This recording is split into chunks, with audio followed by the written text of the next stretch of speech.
Well, good Monday morning to you. Trucker Todd here, and time for another video. All right, folks, here we are creeping up on the end of October. The end of the year will be here soon, and the FMCSA, for those that don't know, that's the governing body of us commercial truck drivers, is already proposing new rules for 2023. Now, in this video, I'm going to tell you what they're thinking about doing and what my thoughts are on it. But before I do, I hope you guys will give me a thumbs up, share this video on your social media platforms, and leave me a comment below or shoot me an email. Look in the description. Just click on the title below this video. There's a lot of great information down there about the channel, about how you can help, about job opportunities, things like that. So check it out. It'll just take a second. It's free to do all those things, and it really helps the channel, especially when you subscribe and give me a thumbs up. But without any further ado, we're going to fire up the music, and I'm going to jump right in. Here we go. And this is why I do this, why I'm out here, why I keep that hammer down, flying by these road signs with home on my mind, with these wheels turning round, for my family and for my kids. For this life I wanna live, and this is why I do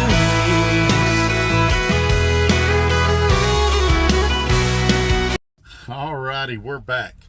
So, I just found out that currently in this country there's 7 million truck drivers that currently have a CDL that they're not using. They're not working in trucking.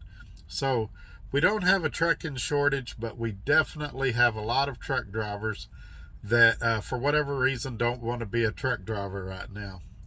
And I would say that one of the, and this is pure speculation, you guys feel free to disagree with me, that a lot of those 7 million drivers don't want to drive because of the existing regulations, such as, ELDs, which is the electronic log for you guys that don't know, and just general government regulations, things like that.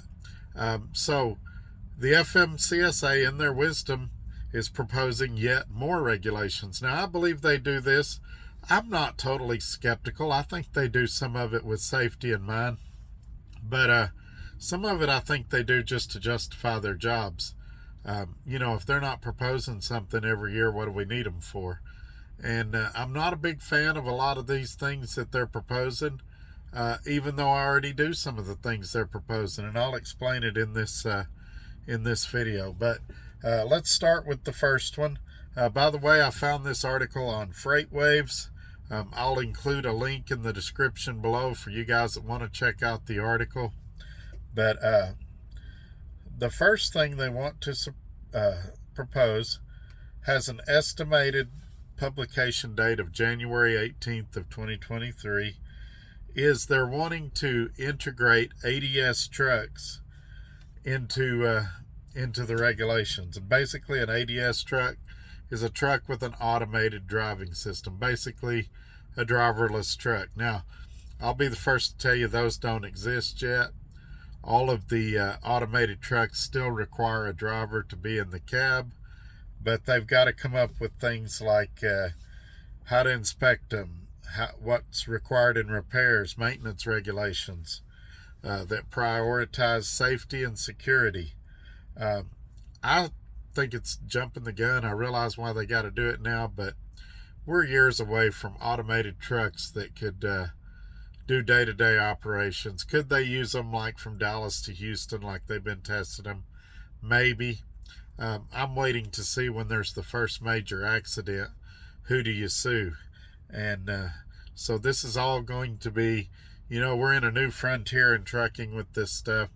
I still think it's 20 or 30 years away. We'll all be retired and most of us dead by the time that there's anything to this. But anyway, they're trying to get out in front of it and come out with some rules, and they're going to start that in January, it looks like. The second thing they're doing might affect some of you. They've been working on this since 2012, actually. They've already increased the bond for to $75,000 for brokers, and they're going back and kind of enhancing some of that stuff, some of the rules and regulations on brokers. There's been a lot of fly-by-night brokers, and they're trying to eliminate that and make sure that they're financially responsible for the transactions that they engage in with truck drivers. And so that, generally I support that, and so hopefully that'll be a good thing. The other thing that they're doing, and this has a proposed publication date of January 30th, is they're trying to identify more unfit motor carriers. This is more to go after the fly-by-night companies. You guys know some of the companies I've referred to in my videos, the kind of foreign-based Chicago area companies that fly-by-night drivers go there, they make money for 5 or 6 weeks, and then they starve to death, and the company releases the truck to somebody else and does the same thing over and over. Those kind of things, they're going to be looking for public input on possible changes to the safety rating structure to try to deal with this problem. And I think it's going to be an overall good thing. Most of your companies, well, I believe the vast majority of companies want to be safe, want to do the right thing, but there's bad apples in every bunch, and there are some that are just out there trying to make a quick buck, and they don't care about safety or anything else. And so hopefully they'll come up with something in these safety fitness procedures that will curtail some of that. Another one, now this one you guys have heard me talk about. I'm not a big fan of this. I think this is way rushed, way premature. Automatic emergency braking systems. If any of you guys haven't had a chance to experience this fine technology, imagine you're cruising down the road and you go under an overpass, and your emergency braking system thinks you're about to have a head-on collision and slams on the brakes. Now, I've debated this with a safety director at another company, and he says, well, Todd, they only do it for 5 seconds. All right, let's say that that's true. You know, anytime I'm debating somebody, I always try to see it from their side. Let's say it only slams on the brakes for 5 seconds. If I slammed on the brakes for 5 seconds and a car rear-ended me, would that company sue me? Yes. What if I said I was hallucinating and I thought I saw something in the road that wasn't there? Would I get sued? Absolutely. But if I go under an overpass and this sensor hallucinates and slams on my brakes and somebody hits me, who's going to get sued? The sensor company, Bendix, that makes it? Or me, because I'm the driver? Well, we all know the answer to that. It's going to be me. I'm going to be the one liable for this faulty technology that across the board, even the company themselves will acknowledge has false positives. And so I'm not a big fan of mandating these, making them required in every truck. I don't think they do anything for safety. Now, if you want to put a beeper in the truck where if it thinks you're going to hit something and it goes beep, beep, beep, fine, do that. That's fine. But when you have something that takes control of the vehicle and it's out of your hands, that's dangerous. Now, I had concerns originally about these systems slamming on the brakes in icy conditions. And they claim that if your cruise control's not on, it doesn't slam on the brakes, which for those that don't know, you shouldn't be using your cruise in icy conditions.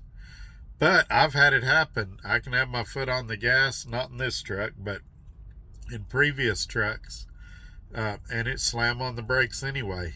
So it's definitely a technology. If they're going all in on this, they need to make sure that it is ready for game day, and right now it's not.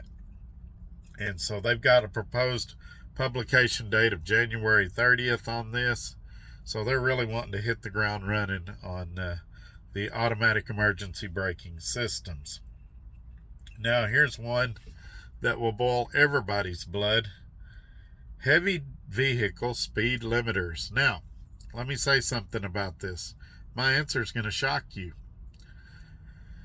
I personally spend most of the time driving about 60 miles an hour. I speed limit myself. If you're leasing a truck, you should speed limit yourself.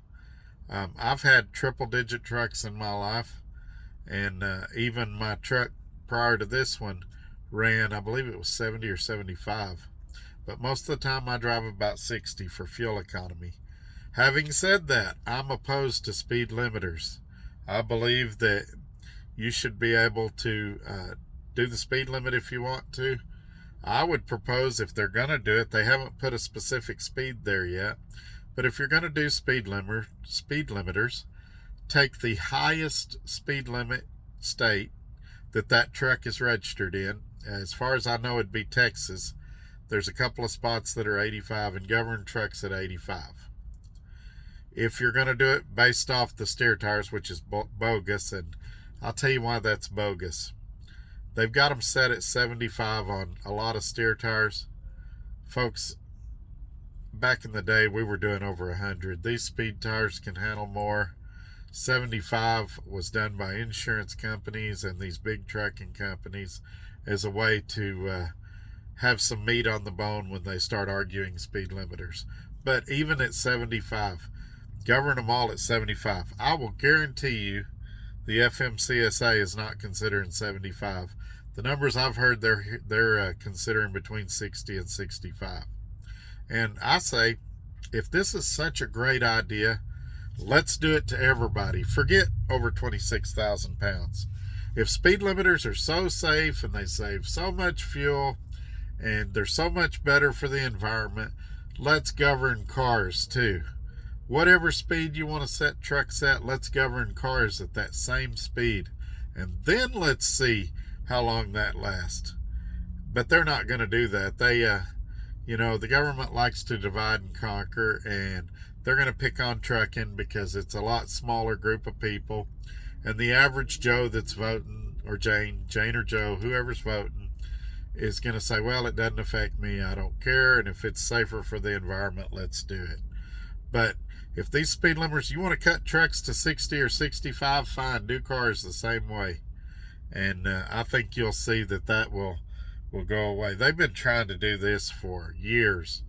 And I figure at some point they're going to get something through, but I hope it's not at 60 miles an hour or 65. Even though I do 60, I just feel like you should have some personal freedom and be able to choose what's best for you and your business.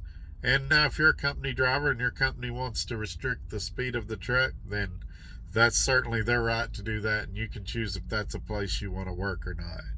But that's the one. They've got it proposed for June 30th, so they're going to tackle it a little later in the year. As you know, it's a long process once they start it, and we'll be past the midterms, so how this goes could be dependent on who's in office, and we'll be in the middle of a presidential election ongoing. They'll be out campaigning, stuff like that. So depending which political party wins, that could sway this different ways. But you just never know. But anyway, they're wanting to do all vehicles over 26,000. And I'd be curious to see what you guys think about all this. Leave me a comment below. Shoot me an email. We'll catch you on the next one. Y'all have a great day. Bye-bye.